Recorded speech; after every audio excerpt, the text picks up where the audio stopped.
Assalamualaikum warahmatullahi wabarakatuh. Kami dari kelompok 2 akan mempresentasikan pilihan kata dan pembentukan kata bahasa Indonesia.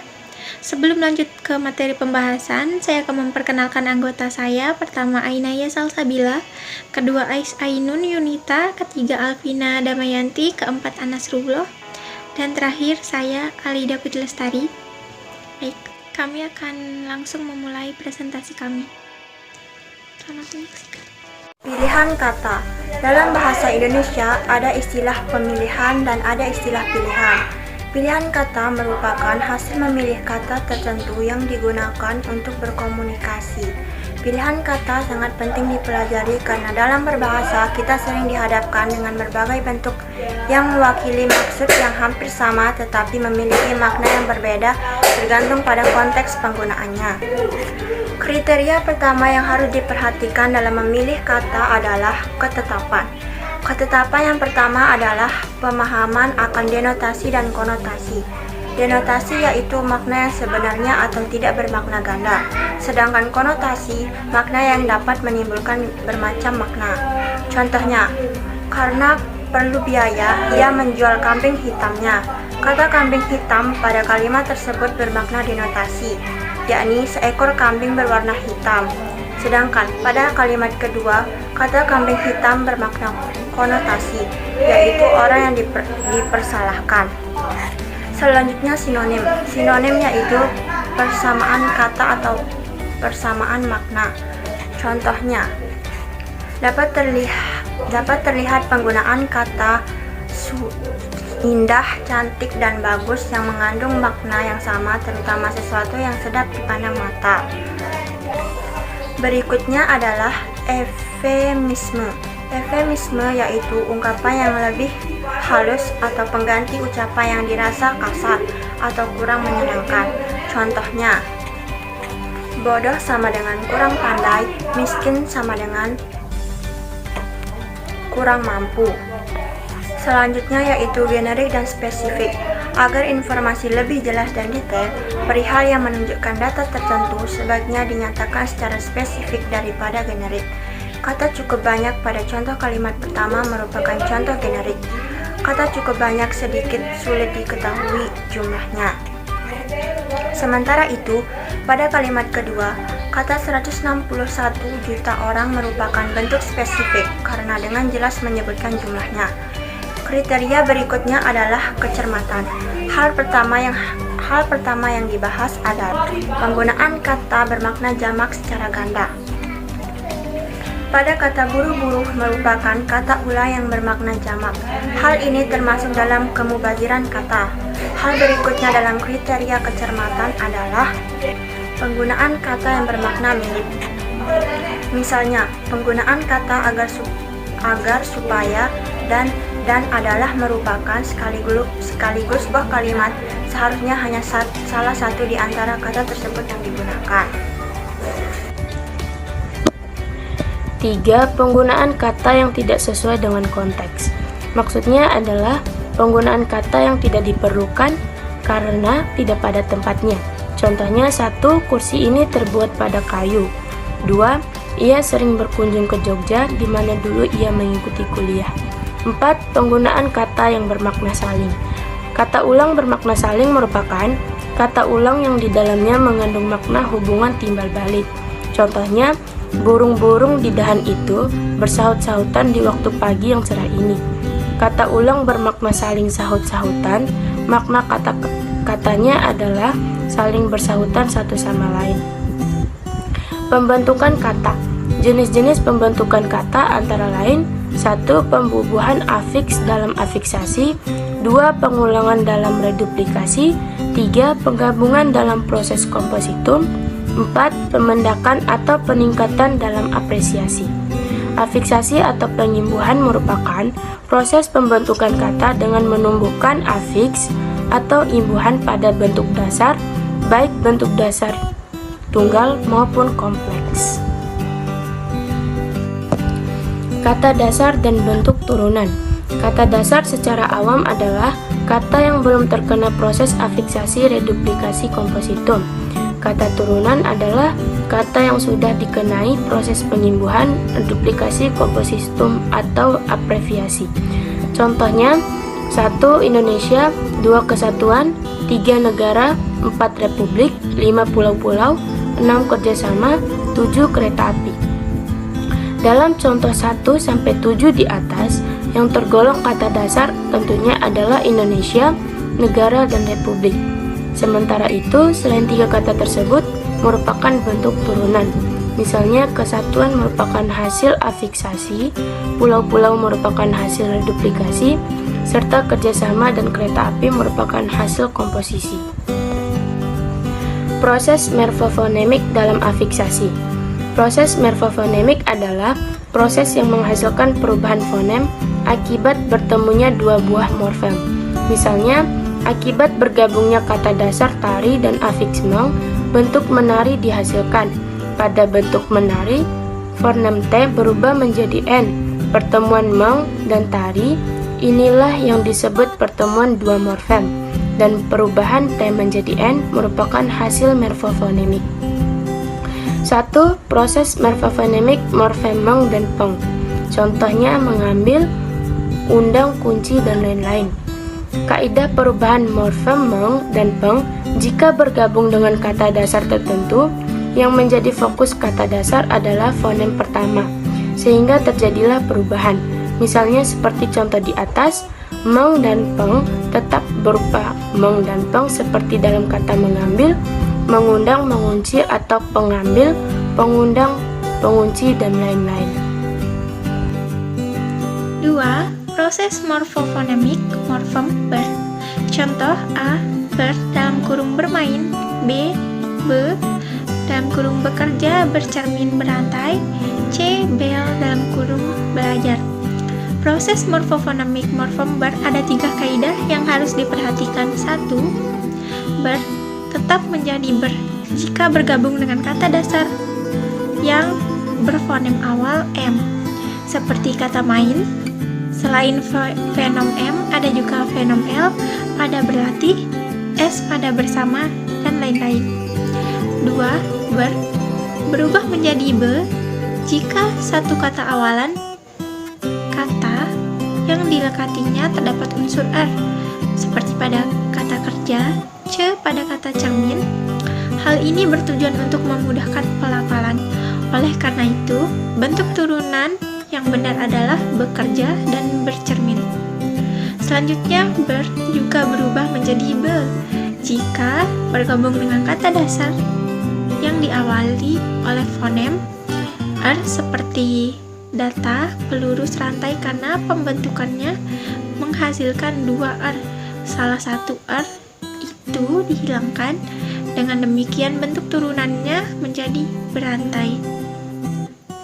3. Ber akan berubah menjadi be jika bergabung dengan kata dasar ajar. Di beberapa referensi, data ini merupakan data satu-satunya yang berbentuk kaidah. 3. Proses morfofonemik morfem per. Contoh A. Per dalam kurung perlebar, B. Pe dalam kurung peringatan pekerja, C. Pel dalam kurung pelajar. Kaidah morfofonemik morfem per antara lain: 1. Per akan tetap menjadi per apabila bergabung dengan kata dasar yang diawali fonem L, seperti pada perlebar. Juga ada fonem lain seperti C pada percantik, D pada perdalam, dan lain-lain.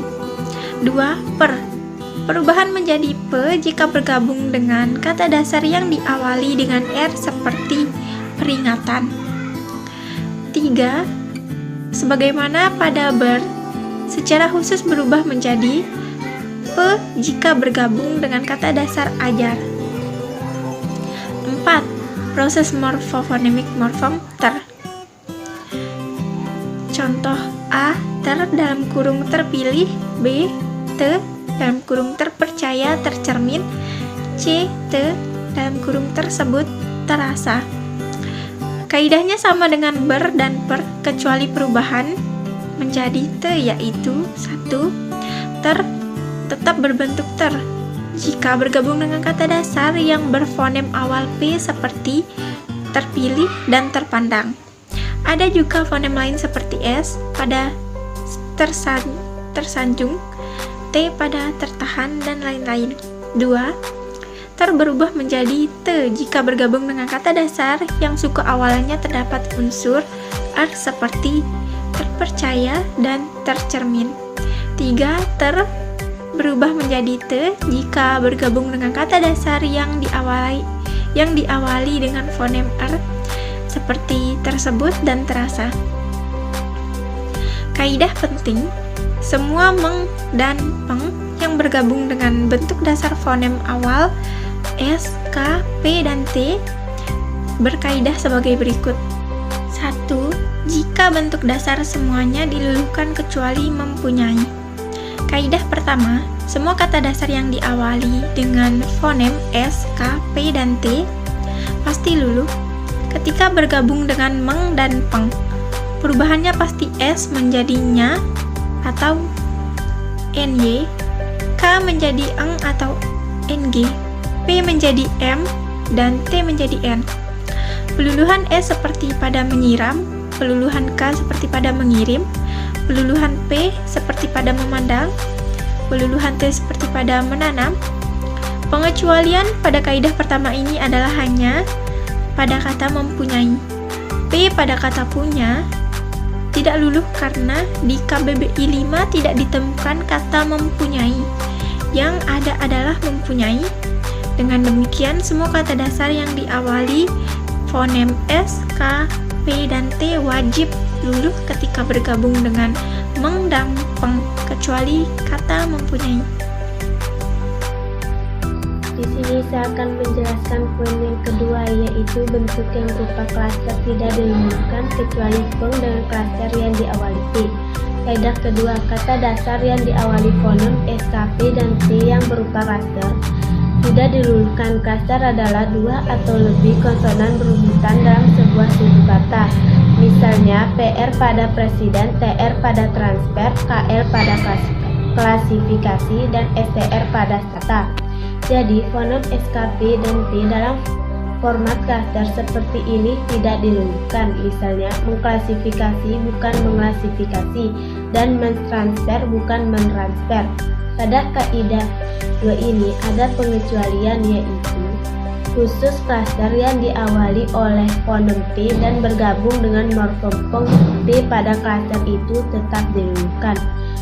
Misalnya, P pada produksi dan proses dilekati peng menjadi pemproduksi dan pemproses, bukan pengproduksi ataupun pemproses. Namun, jika dilengkapi meng, kaidahnya mengikuti yang sebelumnya, tidak luluh, yakni memproduksi dan memproses. Poin yang ketiga, bentuk dasar yang sudah mendapat awalan terlebih dahulu tidak diluluhkan. Kaidah ketiga, jika ada kata yang sudah dilengkapi awalan terlebih dahulu sebelum meng bergabung, SKP dan T pada awalan yang akan dilengkapi oleh meng tidak diluluhkan. Misalnya, P pada perbarui yang mendapat imbulan meng menjadi memperbarui dan memperbarui. Poin yang keempat, bentuk asing tidak diluluhkan. Kaidah terakhir, jika kata yang dilekati oleh meng dan peng berupa kata asing, kaidah yang telah dibahas sebelumnya tidak berlaku. Perubahan justru terjadi pada morfem, misalnya meng plus posting menjadi memposting karena bentuk asing penulisannya dihubungkan oleh tanda hubung, yakni meng lalu tanda hubung strip lalu posting, kata posting sendiri ditulis miring. Perhatikan struktur pertalian bentuk tersebut. Saya akan menjelaskannya. Pada dasarnya, pada gambar tersebut, bentuk peninju berasal dari kata meninju dan bentuk petinju berasal dari kata bertinju. Misalnya, digunakan kata petani. Mengapa petani ada sedangkan penani tidak ada? Hal ini dikarenakan ada bentuk bertani yang menjadi dasar lahirnya petani, tetapi tidak ada bentuk menani sebagai dasar lahirnya penani. Dengan demikian, perkalian bentuk dalam salindia ini dapat menerpalan persoalan seperti petani dan penani tersebut. 1. Bagaimana dengan ini? Penjelasannya, berdasarkan kaidah pertalian bentuk tadi, dapat menerangkan perbedaan antara 1 dan 2, 3, dan 4, serta 5 dan 6. Sebagaimana tertera pada salindia pada umumnya, beberapa penutur bahasa Indonesia agak kesulitan membedakannya. Cara membedakannya adalah dengan mengikuti bagan perkalian bentuk tadi. Pada data nomor 1 dan 2, bentuk pemukiman berasal dari kata memukimkan, sedangkan permukiman berasal dari kata bermukim. Perbedaan asal kata keduanya dengan jelas memperlihatkan perbedaan maknanya. Begitu pula pada data selanjutnya. Pada data 3 dan 4, bentuk pengembangan berasal dari bentuk mengembangkan, sedangkan perkembangan berasal dari bentuk berkembang. Pada data 5 dan 6, bentuk penanaman berasal dari bentuk menanam, dan bentuk pertanaman berasal dari bentuk bertanam. Sekali lagi, perbedaan keduanya dapat dijelaskan dengan merujuk ke bentuk asalnya, sehingga kita dapat terbantu dalam menyelesaikan persoalan-persoalan hampir mirip semacam ini. Hasil pertalian bentuk semacam ini tidak selamanya beraturan. Ada beberapa data di KBBI di mana tidak selalu selaras dengan kaidah ini. Ketidakselarasan itu merupakan hal yang biasa ada dalam fenomena kebahasan. Reduplikasi atau kata ulang. Reduplikasi merupakan proses pengulangan kata dasar dan biasa disebut dengan kata ulang. Reduplikasi terbagi menjadi 4 macam, yaitu yang pertama, reduplikasi penuh seperti kata-kata, tanda-tanda, dan lain-lain. Yang kedua, reduplikasi perubahan bunyi seperti sayur mayur, nama tama, dan lain-lain. Yang ketiga, reduplikasi sebagian seperti lelaki yang setara dengan bentuk laki-laki. Yang keempat, reduplikasi berimbuhan seperti berlari-lari dan lain-lain. 3. Kompositum atau kata majemuk. Kata majemuk merupakan penggabungan dua kata dasar atau lebih dengan makna hasil pembentukan yang sedikit berubah tapi masih bisa ditelusuri maknanya kata pembentuknya, misalnya kamar mandi dan kereta api. Kata majemuk perlu dibedakan dengan frasa dan idiom. Perbedaannya adalah soal makna. Yang pertama, orang tua, kedua kambing hitam, dan ketiga banting tulang. 4. Abreviasi. Abreviasi adalah pemenggalan atau pemendekan suatu bagian kata atau gabungan kata sehingga terbentuk kata yang baru. Pemenggalan atau pemendekan ini bermacam bentuk, yaitu singkatan, contohnya SMA, sekolah menengah atas. Yang kedua, penggalan, contohnya lab atau laboratorium. Akronim, contohnya ABRI atau Angkatan Bersenjata Republik Indonesia. Sekian dari kelompok kami. Kurang lebihnya mohon maaf apabila ada kesalahan kata atau kalimat yang diucapkan. Terima kasih. Assalamualaikum warahmatullahi wabarakatuh.